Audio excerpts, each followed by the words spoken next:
বাবা কি গরম। হ্যালো গাইস, আজকে বানাচ্ছি ঠেকুয়া। আজকে হচ্ছে ছট পুজো। চলো তোমার ঠেকুয়ার রেসিপিটা দেখাই কেমন করে আমরা বানাচ্ছি। আমাদের বাড়ি ছট পুজো হয় না, কিন্তু আমরা তাও ঠেকুয়া ফার্স্ট টাইম বানাচ্ছি। কেমন হয় তোমরা দেখতে থাকো লাস্ট অব্দি। ভিডিওটা ভালো লাগলে লাইক আর সাবস্ক্রাইব করতে হবে। চলো দেখাই।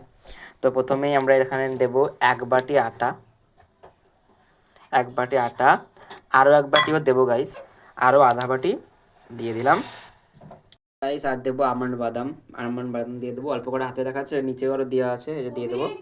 আর দেবো ঘি, এটা খাঁটি ঘি দেবো আমরা এক চামচ দিই, এক চামচ ঘি আর একটু দিয়ে দিই। তোমরা তেলও দিতে পারো গাইস, তেলও দিতে পারো, রিফাইন তেল দিয়ে দিতে পারো। এটা আমরা এবার এটাকে ময়াম দেবো ভালো করে, ভালো এটাকে ময়াম দেবো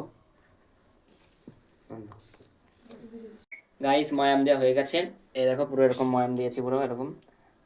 আর এটা শিখিয়েছে প্রিয়া। ও এখন ভিডিওয় নেই, ও আর আসবে কিনা তারও ঠিক নেই, তো দেখতে থাকো ভিডিওটা।